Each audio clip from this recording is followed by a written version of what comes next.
थोड़ा जोर से मजा नहीं आया। सबको जय जोहार। सबसे पहले मैं स्थानीय जो साथी हैं उन्होंने इतनी मेहनत करके जो चिंतन शिविर का कार्यक्रम आयोजित किया है उनको और सहयोगियों को बहुत बहुत धन्यवाद बधाई देना चाहूंगा।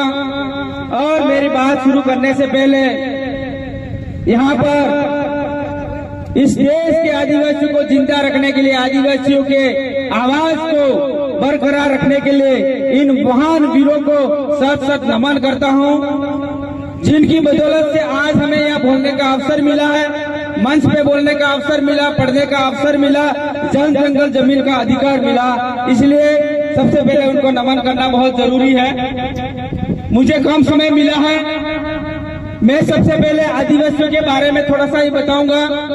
मैं एडवोकेट हूँ, मैं वकील हूँ, इससे कुछ चीजें मैं ऐसी बताऊंगा जो आप लोगों को जानकारी नहीं होगी। सबसे पहले मैं जमीन के बारे में ही बताऊंगा आपको कि जब शेड्यूल 5 की बात होती है, 5वीं अनुसूची की बात होती है, 6वीं अनुसूची की बात होती है, जब अधिकारों की बात होती है, जो अधिकार आदिवासियों को नहीं मिले, जब इन पुरखों ने लड़ झगड़ के हमें 5वीं अनुसूची का अधिकार दिलाया, लेकिन वो अधिकार धरातल पर लागू नहीं हुए, तो होता क्या है? जब आदिवासी को विस्थापित करने की बात आती है, आदिवासी को अधिकार को हड़पने की बात आती है, आदिवासी को जन जंगल जमीन को हड़पने की बात आती है, तब आंध्र प्रदेश सरकार उच्च न्यायालय में एक जनहित याचिका दायर की दोस्तों 1993 में।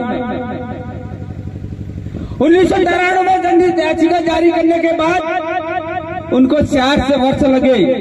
4 वर्ष बाद सुप्रीम कोर्ट ने 11 जुलाई 1997 में आदिवासी के हित में समता जजमेंट का एक सुप्रीम कोर्ट का जजमेंट आया दोस्तों।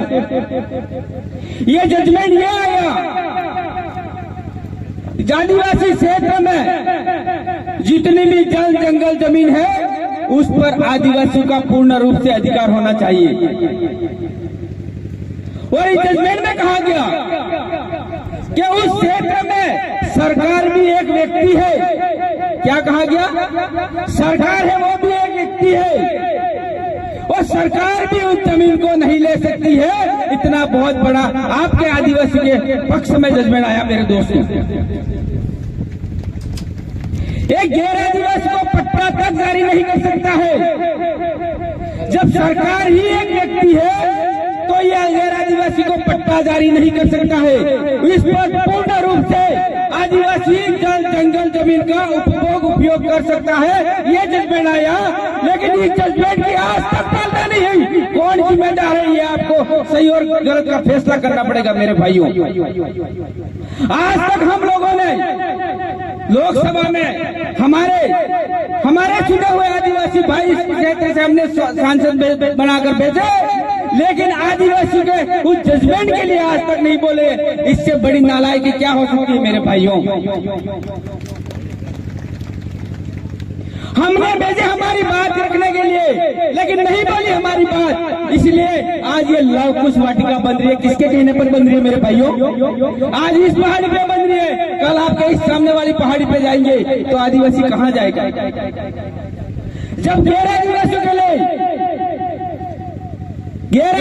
लिए कोई भी कानून बनता है उसको 1 महीने के अंदर अमलीकरण कर दिया जाता है, उनके लिए लागू कर दिया जाता है। लेकिन आदिवासी के जितने भी जजमेंट आए, एक भी जजमेंट की पालना नहीं की। इसलिए जरूरत है आदिवासी विचारधारा को खड़ा करने की जरूरत है।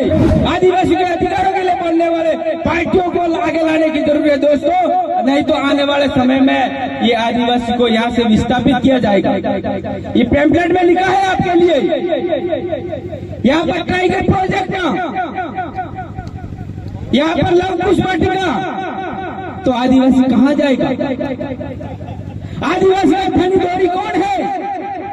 आदिवासी का धनी दौरी कोई नहीं है। और सिर्फ खुद को खड़ा होना पड़ेगा, खुद को ताकतवर बनना पड़ेगा, खुद को एक साथ खड़ा होना पड़ेगा, तब जाके आदिवासी का हक अधिकार मिलेंगे दोस्तों। नहीं तो एक एक हम अलग अलग हमारी टपली बजाएंगे। कोई किस विचारधारा में है, कौन किस पार्टी के विचारधारा में है, ये नहीं देखना है। हमें ये देखना है आदिवासी कौम के लिए कौन बोल रहा है, आदिवासी को कौम को आगे कैसे बढ़ाना है, इस विचारधारा को आगे ले जाना पड़ेगा, तब जाके हमारा अस्तित्व बचेगा, अन्यथा हमारा अस्तित्व नहीं बच पाएगा।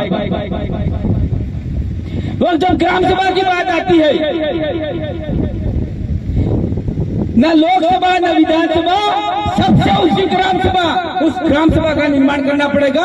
आर्टिकल 13(3) का की ग्राम सभा का निर्माण करना पड़ेगा। दोस्तों, इस ग्राम सभा के पास सारे पावर है। जो सुप्रीम कोर्ट ने भी कहा, जो ग्राम सभा के पावर है वो किसी और के पास पावर नहीं है। ग्राम सभा के पास अपनी न्यायपालिका की व्यवस्था है, हमारी कार्यपालिका की व्यवस्था है, हमारी न्यायपालिका का व्यवस्था भी है। जैसे कि आपकी कस्टमरी लॉ के तहत हमारी कादिरा प्रथा व्यवस्था आप जानते होंगे। जब हमारे इलाके में जब रजवाड़ों का समय था, तब भी क्या होता था मैं आपको बता दूं। उस समय भी रावड़े के लोग, वहाँ का नौकरियों, कोई भी बात होती थी गांव के कमेटी तक बात पहुंचाता था। जब गांव का कमेटी कहता था वही निर्णय चुनाया जाता था, ये व्यवस्था थी।